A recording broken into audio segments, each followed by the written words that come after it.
I will be explaining gang stalking in less than 4 minutes. First, an organization designates a target, and this target is called a targeted individual. And the idea is to basically harass this individual until they break their life apart. And they do this by having cars tailgate you. And a bunch of cars tailgate you, and they tailgate you throughout the day. And they also have cars briding you, which means they turn on their high beams and they're behind you at all times. They also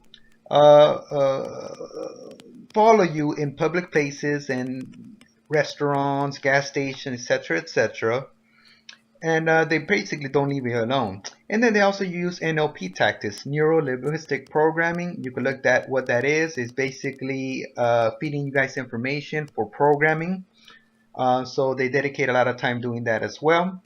Another thing they also do is sabotage. So they want to make you look bad in front of your friends, your co-workers. And they also condition you, or they sensitize you to certain stimuli. And they dedicate a lot of time doing this to further harassment. They also instill computer viruses. And in addition to computer viruses, they also change the settings of your phone constantly. And as you see, all of this is adding quite a bit to this target individual. It just keeps on piling up. Then they usually have a friend or a family member betray you.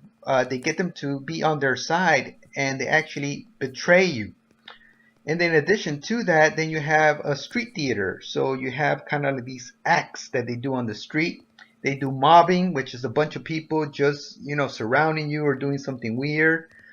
They break into your cars. They break into your homes. And they let you know that they did it. And they also have electronic weapons to harass you as well. As you can see, this is quite a bit. It's a lot of stress. And that is why it works. So you have different stages now. In the first stage, you're normal. In stage 2, you begin to get confused. You're saying, what the heck is going on?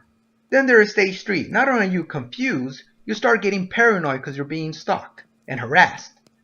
So then not only you're confused, you're saying what the heck is going on? And now you think everybody's against you. And this could go into two directions.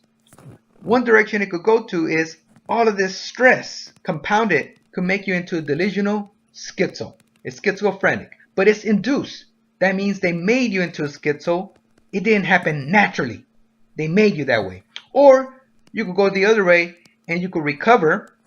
You could have some recovery and begin to fight back. And these are some of the other things that happen.